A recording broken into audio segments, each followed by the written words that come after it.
Les notes de l'équipe du soir, vous prenez le contrôle de l'émission. Tiens, Antoine Griezmann, le MVP. Didier, vous, c'est paf, d'entrée, paf, le 9. Tac, ça, exceptionnel. Voilà. Ben, il est partout, quoi. Il a tout fait. C'est le moteur. Comme a dit Joua, à un moment, il a compensé. Il y a eu Rabiot et Griezmann dans le même Griezmann. Tu l'as trouvé 3 voix. Je crois qu'il a récupéré je ne sais pas combien de ballons. J'ai vu la stat. Après un quart d'heure, il était déjà à 5.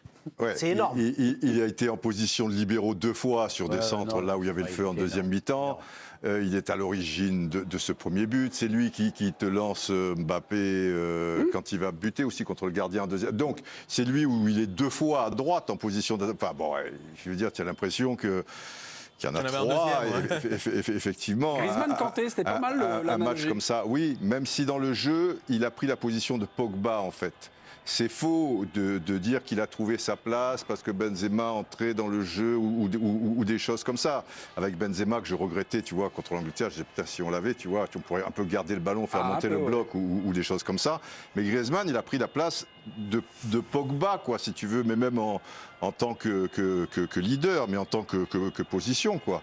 Et Pogba, donc, pas de problème, tu vois, mais il va encore plus bas, il va encore plus haut. C'est le cœur de l'équipe de France. Ouais, c'est... Le cœur du réacteur, le cœur de l'équipe de France, c'est Antoine Griezmann. Ah tiens, Ibrahima Konaté. Je pense qu'on a la même analyse, c'est juste que...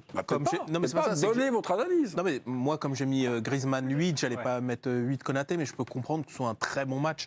Mais effectivement, je le trouve vraiment très très fort. Et ce qui est fou, c'est qu'on parle d'un novice en équipe de France qui a finalement très peu d'expérience. Et c'est pas loin d'être le plus rassurant, en fait, on a l'impression. Moi, je trouve que depuis ce match contre la Tunisie, déjà, il y avait eu son premier match, mais bon, le début, pour tout le monde, avait été un petit peu compliqué. Au mois de juin, ça avait été compliqué. Hein. Moi, je me souviens des débuts d'Ibrahima Konaté, on s'en souvenait plus de sa sympathie. Ouais, c'est vrai, mais ça m'avait moins marqué, on va dire. On était en fin de saison. Voilà, et puis, bon, Upamecano avait tellement pris la place des joueurs qui sont vraiment dedans, que lui, c'était moins clair. Mais je le trouve d'une fiabilité incroyable.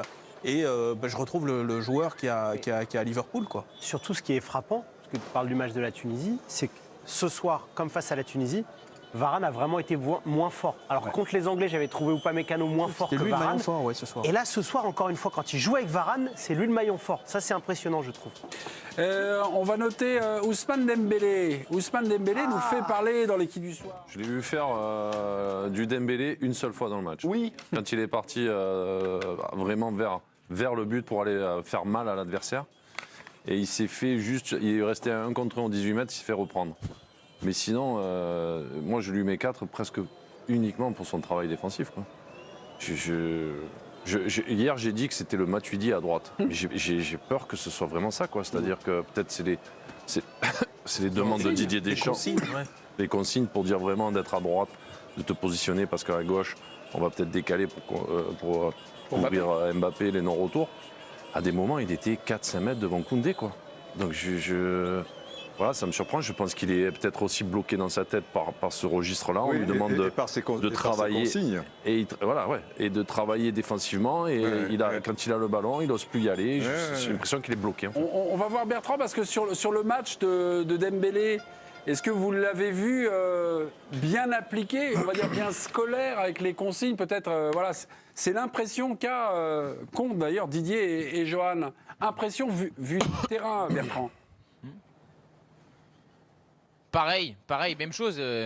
Lui, pour le coup, a un énorme travail défensif et c'est d'ailleurs les retours qui nous parviennent. Le staff est très content de ce qu'il apporte défensivement. Il respecte parfaitement les consignes. C'est presque un peu une surprise parce que parfois pouvait lui être reproché son manque de culture tactique et depuis le début de cette Coupe du Monde, il répond parfaitement à cette mission.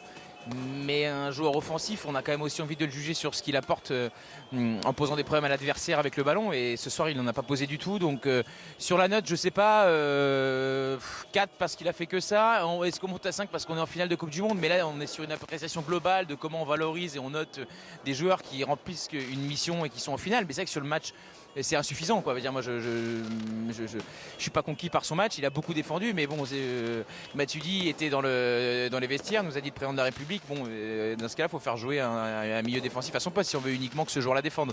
Donc, ouais, il en manque, mais c'est vrai qu'il défend bien. Mais je trouve que je suis pas assez convaincu. Vous avez remarqué quand même que, comme moi, le président de la République a remarqué que le meilleur joueur français, c'était Hugo Lloris quand même. Juste, oui. Non, mais allez-y, il y a quand même un truc. C'est pas du tout contre Bertrand, hein, mais moi, ça me fout. Quand j'entends qu'on demande presque uniquement à Dembélé de défendre, mais ça me démonte la vie. C'est un truc de dingue. Parce que ce qu'on oublie, c'est un truc de fou. Je pense que Dembélé, il est tout à fait capable, offensivement, de mettre une défense en péril à lui tout seul. Donc, alors, bien sûr, l'équipe de France va en finale, encore une fois. Mais quand j'entends... mais la surprise, c'est... Non, mais quand j'entends ce que dit... continuellement, mais oui, mais quand j'entends ce que dit Bertrand, et Bertrand a raison, quoi. c'est pas le problème, c'est pas lui que j'en veux, mais ça me fait mal. Mais ça me fait mal, je dis putain, mais... Oui, mais à partir du moment où tu as déjà... Il y a ce problème avec le PSG. Bah ouais, mais quand même, Didier... Non, mais tu as Mbappé qui ne défend pas. À ce moment-là, tu prends pas Dembélé. Mais tu prends pas Dembélé. Oui, c'est une manière peut-être un peu déguisée parce que tu sais quand même que sur certaines attaques, normalement. Tu prends Dubois, tu mets Dubois. Mais je pense. Non, mais c'est peut-être mieux. Je pense que maintenant. Dembélé, il est perturbé par ce truc-là. Mais bien sûr, et en mais plus, c'est scandaleux. Le staff lui dit c'est super ce que tu as fait. Eux, ils ont trouvé qu'il a fait un match super parce que machin, évidemment. Mais en fait, c'est presque mieux d'avoir Dembélé là que Matuidi, entre guillemets. Tu sais pourquoi? Parce qu'en fait, l'adversaire pense toujours qu'il peut aller provoquer. Donc t'es quand même. Non, mais t'as une attention particulière quand tu l'as en face de toi. Quand tu as Dembélé quand t'as Matuidi en face de toi, tu te dis bon, ce côté-là, il va moins attaquer, il va plus travailler. Mais là, quand t'as Dembélé en fait qui fait pour moi le travail de Matuidi. Mais l'adversaire se dit qu'à un moment donné, tu vois, ils sont toujours concentrés sur le jeu offensif. À un moment donné, d'accord, mais sauf qu'à un moment donné, l'adversaire, il a compris.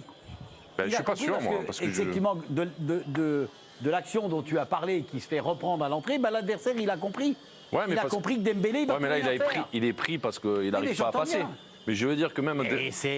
Mais défensivement, ce côté droit, finalement, on a eu souvent peur par rapport à Koundé, tout ça.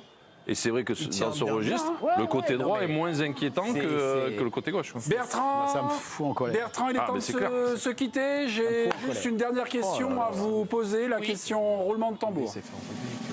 Oui. Bertrand Latour, est-ce que vous avez une phobie des canards? Oui.